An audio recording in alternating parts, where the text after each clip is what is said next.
अवधूत चिंतन श्री गुरुदेव दत्त श्री स्वामी समर्थ। माझ्या चॅनलमध्ये तुमचं सगळ्यांचं मनापासून खूप खूप स्वागत। चला तर मग आज आपला विषय आहे पापमोचन एकादशीच्या दिवशी आपल्याला काही सोपे उपाय आज मी सांगणार आहे। आपल्या जीवनामध्ये आपल्या वर्षभरामध्ये कळत नकळत काही आपल्याकडनं चुका झाली असेल, पाप झाले असेल, त्याचं पापमुक्त होण्याचा दिवस म्हणजे पापमोचन एकादशी। आणि त्याचबरोबर कोणत्या वेळेमध्ये आपल्याला उद्या तुळशीची पूजा करायची आहे, शुभ मुहूर्त कोणता आहे, म्हणजे आपण ह्या वेळेमध्ये माता तुळशी मातेची पूजा केल्याने आपल्याला घरामध्ये सुख शांती अखंड लक्ष्मी राहते आणि आपल्या सगळ्या पापापासून मुक्ती भेटते। हे साधे सोपे उपाय आहे, ते सगळं मी सविस्तर या व्हिडिओमध्ये सांगणार आहे। व्हिडिओ स्किप करू नका, पूर्ण पहा। बघा, पापमोचन एकादशी काही आपलं चुकूनही पाप झाला असेल तर त्याच्यामधून आपल्याला मुक्ती भेटण्यासाठी ह्या दिवशी काही सेवा उपाय योजना, त्याचबरोबर व्रत, मंत्र, स्तोत्र, काही विशेष तिथीवर विशेष केल्याने त्याचे विशेष जास्त फळ आपल्याला प्राप्त होतात।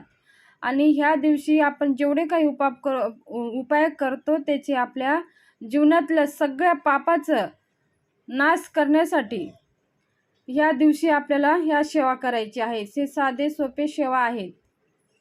तर कोणकोणते आता आपण सेवा करायचे ते जाणून घेऊया।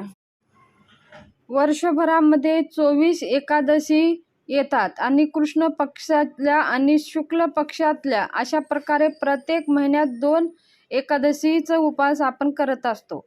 एकादशीचा उपवास श्री भगवान विष्णूला समर्पित असते।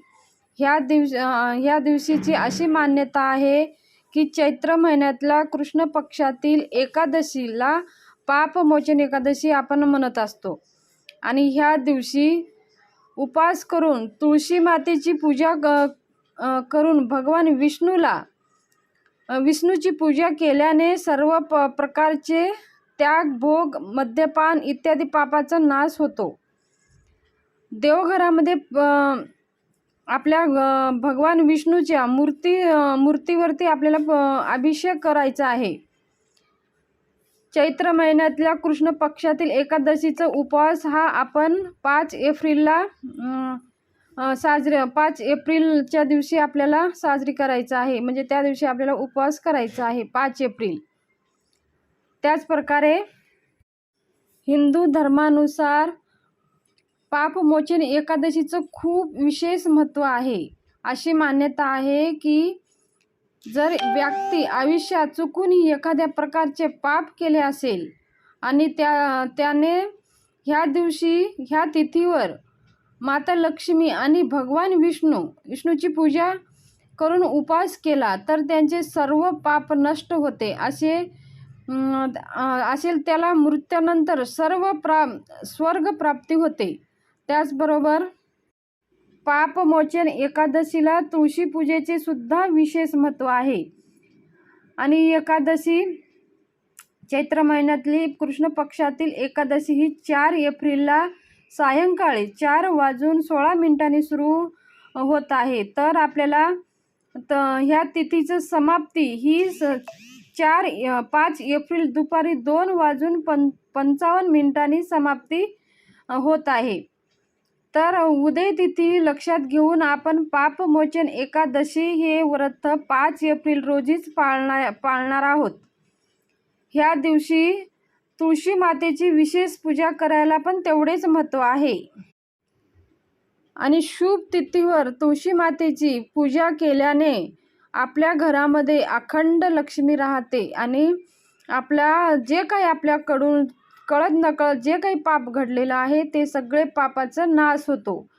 तर 5 एप्रिलच्या दिवशी तुळशी मातेच्या कोणत्या शुभ मुहूर्तावर आपल्याला पूजा करायची आहे?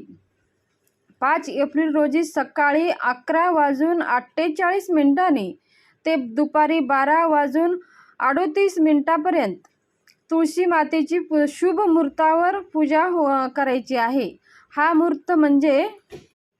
मुहूर्त म्हणजे अभिजित मुहूर्त असा आहे। म्हणून आपण ह्या मुहूर्तामध्ये, ह्या वेळेमध्ये, अभिजित मुहूर्तामध्येच आपल्याला तुळशी मातेची पूजा करायची आहे. हे लक्षात ठेवायचं आहे. तुळशी मातेला पूजा करत असताना आपल्याला स्पर्श करायचं नाही, पाणी जल अर्पण करायचं नाही. कारण का तुळशी माता हे निर्जला उपवास भगवान विष्णूसाठी करत असते. म्हणून आपण दुरूनच माता लक्ष्मी तुळशी मातेला पूजा करायची आहे. हळदी, कुंकू, अक्षता, गंध, पुष्प, फूल, नैवेद्य आणि एक शुद्ध तुपाचा दिवा लावायचा आहे आणि मग तुळशी मातेला ओवाळायचं आहे. जर तुमच्या आयुष्यात चुकून काही पाप झाले असेल तर पापमोचन एकादशीच्या दिवशी तुळशी मातेजवळ आणि हे उपाय आपल्याला करायचं आहे. हे संध्याकाळी हे उपाय आपल्याला करायचं आहे. आपली पूजा हे दुपारी करून घ्यायची आहे आणि संध्याकाळी हे उपाय आपल्याला करायचं आहे.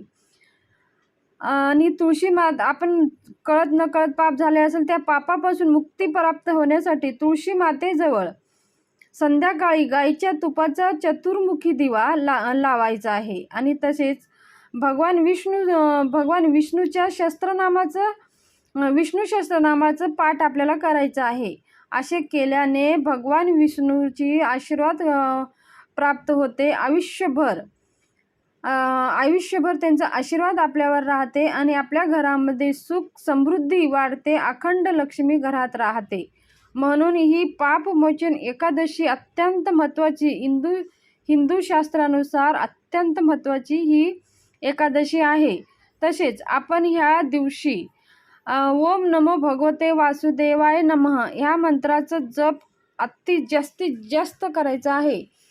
आपल्याला जर बसून भगवंतासमोर बसून देवघरासमोर बसून करणं शक्य नसेल, आपण ट्रॅव्हल करत असाल, जॉब करत असाल, घरातले काम करत असाल, तर आपल्याला सारखं आपल्या मनामध्ये स्मरण करत राहायचं आहे. ओम नमो भगवते वासुदेवाय नमः, ओम नमो भगवते वासुदेवाय नमः म्हणून आपण हे मंत्र जप करत राहायचं आहे. हा अत्यंत महत्त्वाचा दिवस आहे भगवान विष्णूची कृपा आशीर्वाद प्राप्त करण्यासाठी. बघा, अशी मान्यता आहे ज्या घरामध्ये भगवान विष्णूची मनोभावे शास्त्रशुद्ध पद्धतीने विशेष स्थितीवर विशेष सेवा केली जाते, तिथे माता लक्ष्मी अखंड वास राहते.